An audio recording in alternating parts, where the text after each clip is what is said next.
I have a question. Okay. I have an answer. Maybe. Okay, so you gave birth to my boss son, Yes. Royal.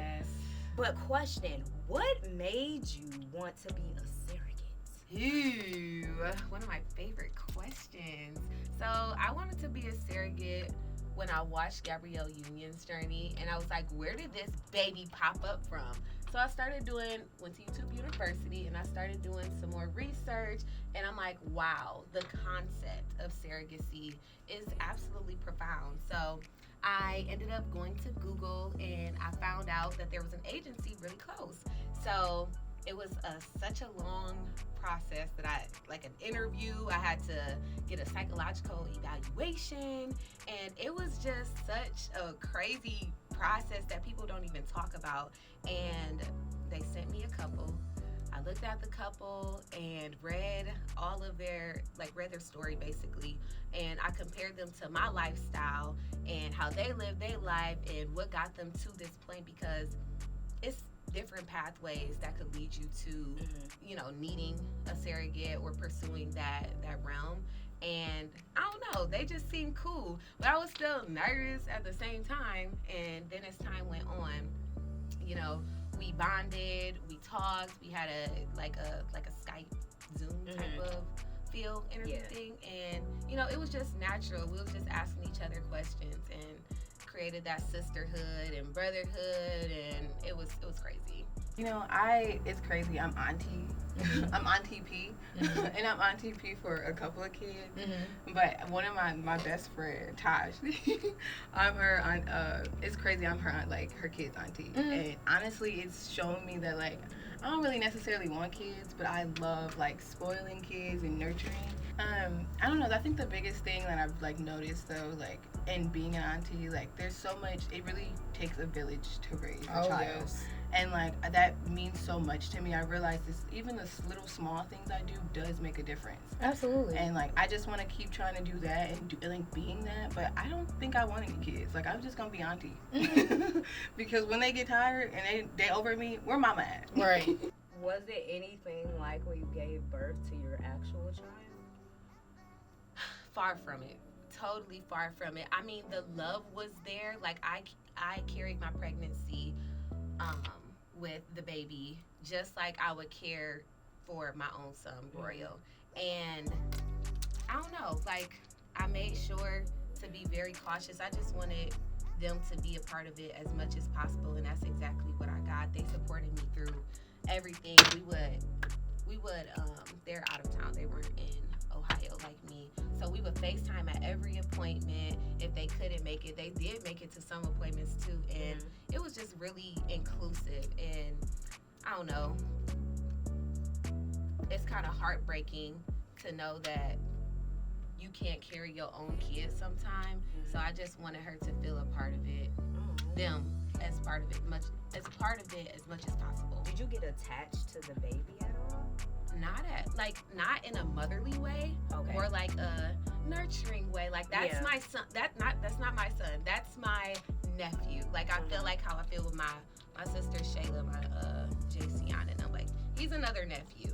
Have you always felt like that, or do you feel like it's more like actually being like closer to motherhood, like to someone who is a mother is making you like, oh, I don't know if this is like my thing? No, I mean, I don't know. I was raised, I have two other brothers, and like, I don't know, I kind of like help raise them. So that is kind of like also why I'm like not interested. Like, you're kind of tired. Yeah, like my bros call me if, they get into something sticky, and that's cool, but like, I'm not mama. Right. So I really I'm not interested in being a mom, but that doesn't mean I won't. Like, if I find the right man, it's different. And we still talk. She checks up on me, I check up on her and the dad, and I even they are so sweet. They went out their way and had a baby shower for me and them, like, and they included me in it. They did not have to include me in that process, but they still did to make me feel like that gratitude, like, it felt really good, and I'm happy I got matched with them, because some people, I've heard a lot of horror stories about their experience. So would you ever have a child? Hell no. I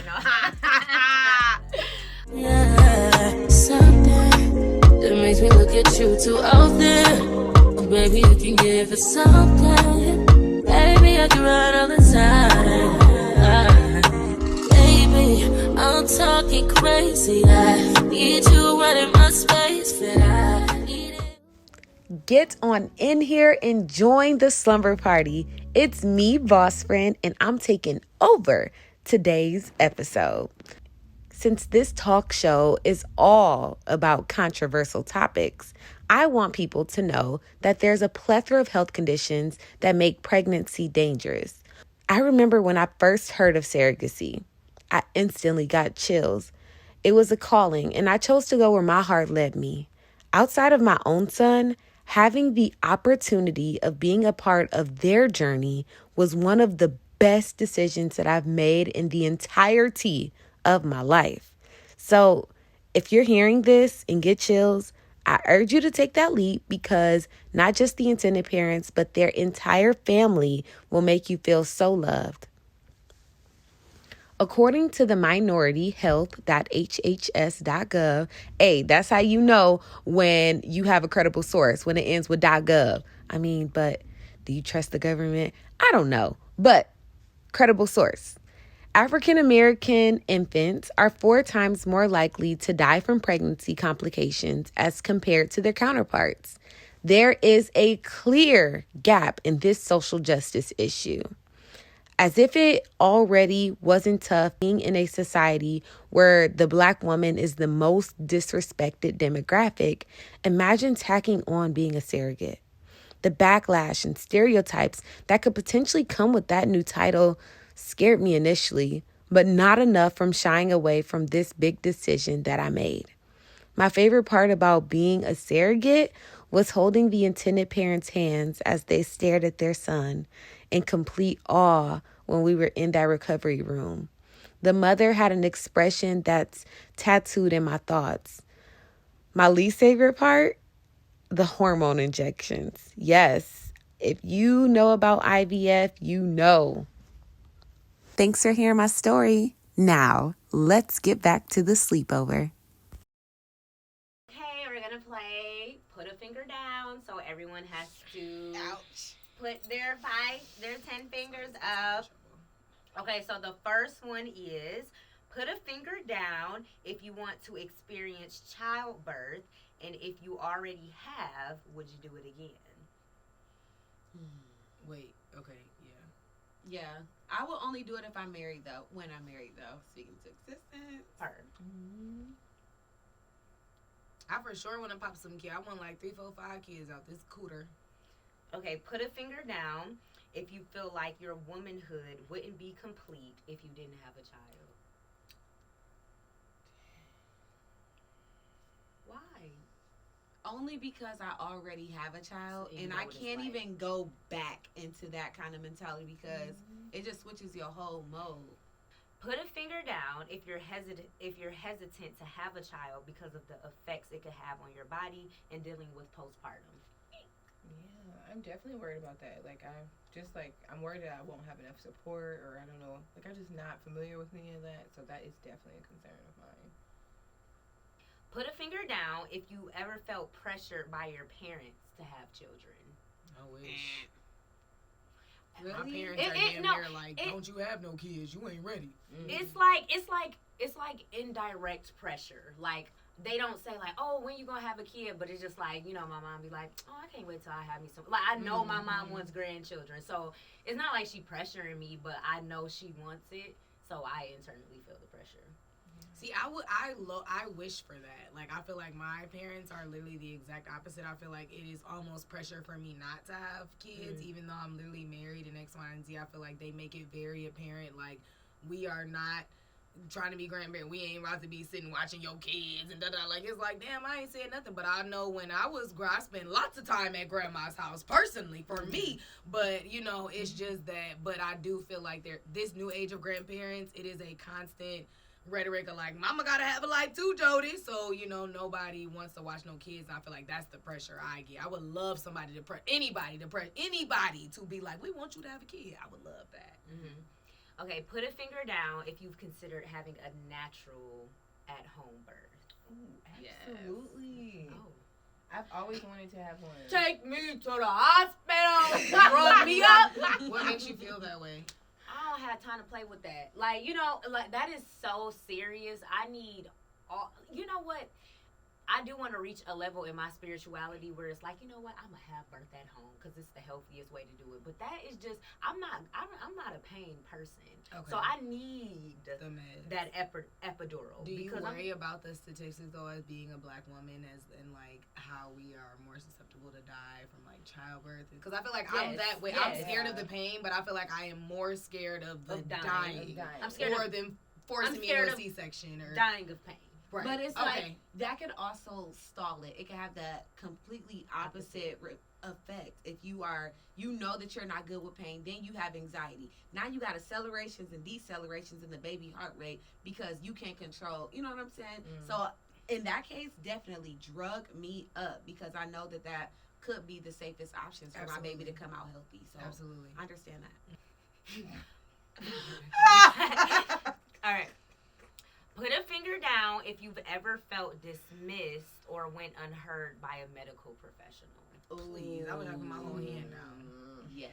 Definitely. Taj, what happened? I would definitely say during my pregnancy, I ended up having a doula, and even though I had the doula, I still needed help with advocating for me because I wanted to. Yeah. That's the way you say it. So you had a doula and you still went to the hospital? No, I didn't want to. The plan wasn't to have an like a at home birth. The plan was just to not get an epidural at the hospital. So it's just like the exact thing that I didn't want to happen or that I feared to happen, getting an emergency C-section, it did happen. So I'm like, I don't know. Are y'all hearing me? But at the same time, I don't even remember if I was talking because I was so scared. Like, was I talking for myself? So I didn't feel like, I don't know. I didn't trust nobody in the room. In all honesty, so I don't know. Put a finger down if the reason for wanting kids is to repair or recreate something you lacked as a child. Oh, I'd be lying to say. I would be lying to say that I haven't wanted a child because of the lack of a relationship maybe I had with my father, the emotional connection. Like sometimes I dreamt of having a daughter and like her and her father having like such a good bond because I want to see that because I didn't see that. Absolutely. And I feel like same for me. I've always wanted a boy first, but I feel like now as I'm starting to heal, I knew I wanted girls, but I'm starting to desire, like I wouldn't mind if I had a girl first because I genuinely want to like little Kendall, all the things that I didn't necessarily get or whatever. I want to recreate that for a little girl. I want to nurture a young woman. From a child baby all the way up to a woman, I want to nurture a woman through womanhood the way that I feel she should be. So I do feel like, that's why I want to have a girl for sure. I'm about to ask this, and if y'all uncomfortable, we can skip it. Put a finger down if you've ever had a miscarriage. And if you don't want to talk about it, you don't have to, but if you do. Yeah, I had a miscarriage before I had before I had my son. And that was so hard because I was 2 months and I didn't expect it. I thought it was something wrong with me, but it was something wrong with my body. So I kind of put a lot of pressure on myself and on my body, and I overworked myself to compensate for that, that hole that I felt needed to be filled. So I'm like, all right, we got to have another baby. And a few months later, it happened, and I got pregnant with my son. Do you still think about it sometime, like the first, or is the happiness from having your son kind of? It overshadows it, yeah. But it definitely like it comes up like when I do have, like when you go to the doctor, like how many pregnancies have you had? They don't ask you how many kids do you have. Right. I especially think about it when they say how many pregnancies have you had, because in that case it'd be 4 because I had a chemical pregnancy with the Surrogacy Journey that I had before. So that's why me and the parents have a even closer relationship because we experienced that loss together.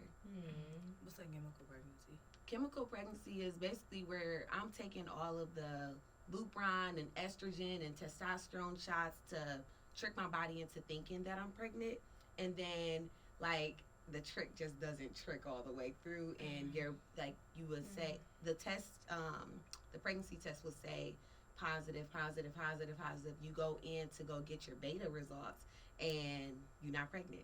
So you thinking that, you know, you pregnant, the parents think they pregnant, and it's like, JK, you're not pregnant. It was just the chemicals. Got it. Put a finger down if you've ever had a partner that isn't on the same page about having kids. Oh no, I meant to keep mine up. I won't put mine down because my last relationship, that nigga wanted kids. And it's not that I didn't want them, but I'm like, I knew I'm not about to have kids right now. But it's just like you thinking in your head that this is about to happen. It's not. It's not. I have a whole career to build, and it's not going to happen. No, I'm just kidding. No, I feel like, well, I mean, obviously I'm married now. I have a bonus baby, so, you know, he has a son. And I do feel like, he is not as eager to have more as I am. I know that we both want more. We've talked about it, we both want a lot more, but I feel like for me, I'm like, let's shoot the club up, you know, right now. And I do feel like he is a lot more, I don't want to say, I don't know if hesitant is the word. I don't want to say hesitant. I feel like it's just more like he thinks about it a little more like logically, or I don't know. Hesitant is the word. I believe it is hesitant. I think it's from a logical place. I don't think it's wrong, but I do think because he already has one that he is more, some of those things that I feel like in your head, you know how they say like you're not ever 100% ready, you just figure it out. So for me, I don't know those things, so I'm just ready to figure it out. But I feel like for him, he does know those things, so it does make him more like, you know, this is gonna happen. So yeah, I feel like he is not as, you know, eager as I am, and I feel like sometimes it fucks with me. Sometimes I'm like, okay, maybe let me heed his warning, and then sometimes I'm like, I'm also like a very boss bitch and whatever too, so I can switch in and out of it. But because I'm about to be 30, you know, I'm certain things are thinking in my head. You talking about you want 5 kids? Hell, we need to start. So yeah, I understand that. How many fingers y'all got? I got 5. 5 and 4. Yeah, something that makes me look at you too often. Baby, you can give it something.